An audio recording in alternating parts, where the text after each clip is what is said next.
hello, hello, hello, hello. It's your girl, Mama Miki, coming to you. You know that I'm all about self-love. I'm all about self-development. And doggone it, if we don't have enough people feeling good about ourselves. Yesterday, I went live and I asked people on a scale from 1 to 10, how is your self-love game?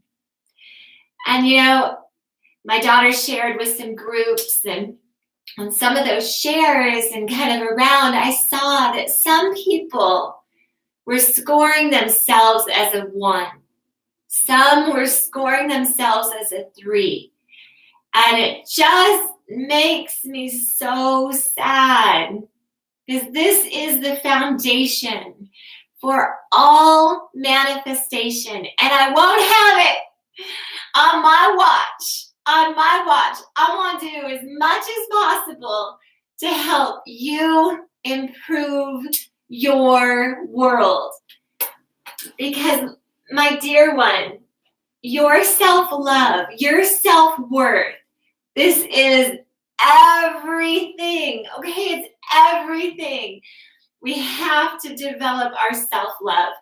And if there's anybody on this earth that understands feeling beat down, discouraged, unloved, rejected, just shamed, all of it, it's me. It's me. Listen, I have been through some hard times. And so I understand. And I've had to overcome a lot. And so I understand. And I stand before you today to tell you that I am going to do everything in my power to help you overcome sabotaging behaviors, sabotaging thoughts that keep you from living your best, happiest life. Because we all want to be happy, right?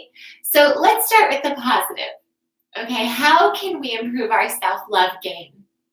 The number one thing that you can do is you have to focus on something that you're good at. And I think a lot of people, they're not appreciated in this world, right? We have so many haters. We have so many people that just don't appreciate us. People in our own family who have come against us. One lady, she said to me that she's just surrounded by people who don't want her to succeed. And you guys know I talk about this a lot, that this is one of the most difficult things that there is to overcome, which is separating from those people who don't fully embrace us and then charging out on our own. So hard. It's very difficult. And so really in the end, you have to be the one. You have to be the one to celebrate yourself. And so I ask you today to take just a second and say, what is it that I am superb at? What is it that I am so good at that I just know it? I know it, even if I feel unappreciated. Okay, a lot of mothers could probably, get on board with this one, right? You might say, I'm a damn good mother. I give of myself. I provide a great environment. I'm a wonderful teacher, but there's like no appreciation, right? When our kids are young, when our kids are teenagers, listen, even, not my daughter, she's like amazing, but even kids, when they're young adults, they just have a chip on their shoulder sometimes, and they're not nice to their mothers. Our work environment, you might go to work and not feel appreciated, and you work so hard, but you got this terrible boss. You might be in a relationship and you just don't feel like you're given the kind of love that you give, right? It's not reciprocated. So what you have to do, okay? This is your remedy for this sabotage. Because sometimes we're like, oh, I must be terrible. I must not be good. I must not, right? We tell ourselves these things. And in the end, what we have to do is we have to remind ourselves of what we're really good at and go back to that and ground ourselves in that. Okay, so my daughter is so good. She'll remind me. She'll say, Mom, you are the greatest spiritual coach in the world. Okay, so she exaggerates a little bit. Love her. But we have to remind ourselves and say, yeah, I've learned so much. And I care so much about other people and mentoring and helping. So I can remind myself of my gifts, right?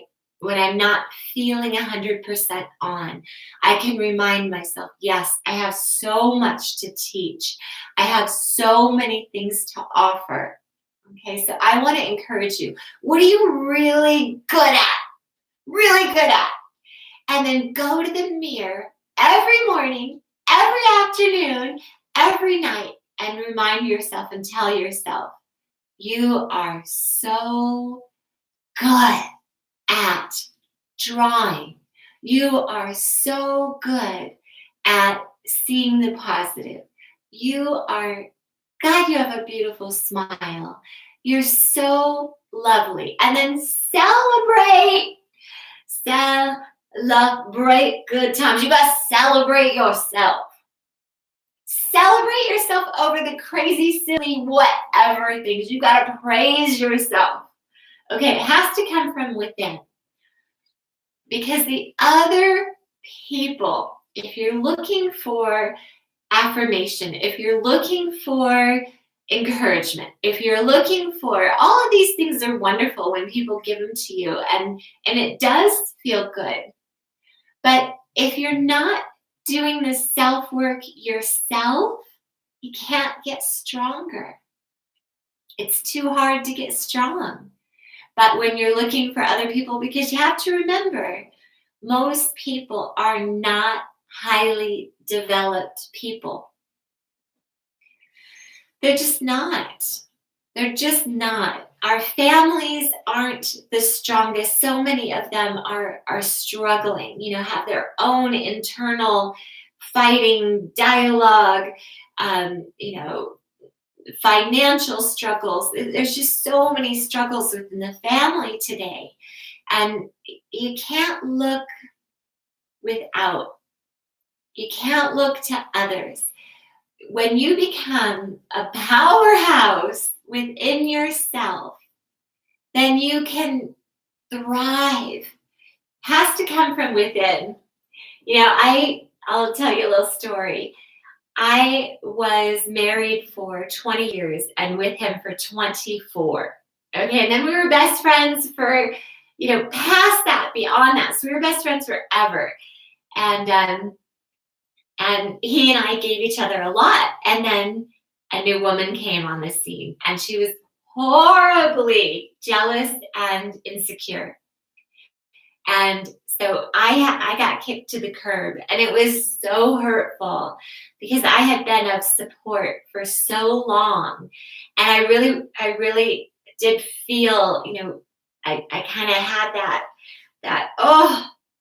just feeling sorry for myself. Wait, I've been there for you this whole time. And now, so anytime you get anything from other people, the risk of that going away is always there. It's always there. And then after him, I got into another relationship with a woman. And so from the age of 18 until the age of 40, 45, I think, I was with somebody else. And so I took a vow of celibacy because I had not been single. And I wanted to develop this inner strength where I didn't rely on other people and where my love was pure and I wasn't I wasn't taking from other people. And I was able to give to my own self all the love that I needed and I craved. And it was and has been the most amazing journey. Now, this was a vow of celibacy that I made intentionally, purposefully. And, it wasn't for lack of offers. In fact, I've had more marriage proposals and asked out more often. Well, of course, people probably weren't doing it when I was married, right? They weren't. But, once I kind of separated myself from desiring or needing or instigating, any type of relationship, that's when it just started flooding in. That I was determined that I would stand up and be this giant spiritually within myself. And it was the greatest thing I ever did. Because when you can celebrate yourself completely, 100%, embrace everything that you are, and step into the fullness of that self-love, then there will be no sabotage. Because then nothing can mess with you. And this is what you want. This is where freedom lies. This is where it all lies. This is where you want to be, right? Because seeking other people to love you is not sustainable. People die. People leave. Things happen, right? So you want to be able to step into the fullness of who you are with full self-love. All of us would like to be at that 9 or 10. And I can say today with confidence that that's where I am. Now, not every morning when I wake up, because in the mornings I'm kind of grumpy. And I'm like, that's where my weakness is in the morning. I have to talk myself into, no, you feel good. You're happy. You love being awake. You have a great day ahead of you. Have your coffee. Go love on your daughter. Say hello to somebody. Be wonderful and beautiful and step into the fullness of who you are. And then I get going, right? So we all have kind of the weak spot. Maybe there's somebody that triggers you. You got to figure all this out.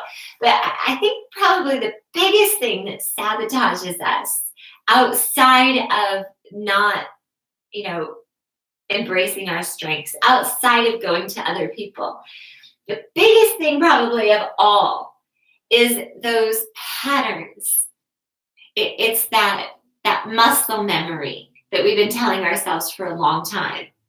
Now, not everybody was raised in this perfect, idyllic, amazing, glorious family. Some of us were neglected. Some of us didn't have good examples. Okay? I know how hard that is. But the biggest thing that you can do for yourself as a favor is to not fall victim to victim mentality. It's so important. The minute you can fully step away from feeling sorry for yourself or blaming other people and breaking the habit of thinking that way, you'll have freedom. And I don't blame you. I don't blame anyone who feels bad for themselves or who, just has like tragedy that's happened to them. But I have to tell you, there's always pain in that place. So listen, if you had something really tragic happen to you, or there's something completely 100% unjust that you don't deserve, you have to just decide, I am not going to stay in this space anymore because I know it's hurtful. I know it's hurtful to my future. I know it doesn't do me any good, and I just spin in this hamster wheel of pain. The only way to let it go is to get rid of the pattern of victimhood, okay? And victimhood is a habit. It's a habit. It's a habit. We feel sorry for ourselves about certain things. We feel sorry we want sympathy from other people. We want to be heard. We want to be understood. And all of these things are fine, but they're gonna keep you down. It's a sabotaging behavior. You have to move out of that place of wanting other people to understand you. It's just so weird. It's so weird, right? It's just so weird. Like, all the things we desire, sometimes, a lot of the things we desire are things that will actually hurt us. It's crazy. I know, it's a really strange thing that the minute that you can let go of all of those sabotaging thoughts of feeling sorry for yourself, even though it's justified, that's when you're going to have breakthrough. Listen, I've dedicated myself to helping others get well because I've been in all of those places. I understand. I totally understand. I've created a wellness school. If you want to join it, it's free to join. It's free to get started. It does cost you after your 14-day experience, but I'm going to give you my book for free that you can keep. And I'm also going to give you a crown. I wish I had it here. I don't. That you can use in your mirror work to remind yourself of your royal nature. Yours to keep, even if you leave the program. Okay, and there's no contracts, nothing like that.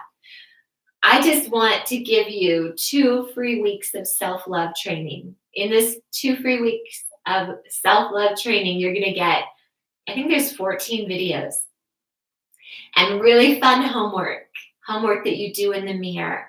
Things that you specifically say to yourself. There's a video of me getting super vulnerable doing self-love mirror work. It's really embarrassing. I cry, the whole thing. It's things that at the time when I made the video that I needed to hear. You have to go to a place of vulnerability in order to build yourself up. And you have to rid yourself of these patterns, this muscle memory of feeling sorry for yourself. Because it's not the way through. The only way through to happiness, to freedom, to joy, to this spiritual bliss that we all seek. We've all got that in common. It's self-love. And when you build that self-love memory, muscle memory, you become a giant. Your aura expands, extends, becomes like this fortress around you where nothing can bother you. Nothing. Somebody can say the most cruel things to you and you see it for what it is. That it's their own insecurities, that it's their own lack of development, it's their own hurt, it's their holding on. And you can apologize, you can do whatever you need to do, but in the end, you know that your own strength and self-love are much too important to give away. It's something that you work for, and you work for every day, but it gets easier. Trust me on this. It gets easier. Listen, I'm Mama Miki.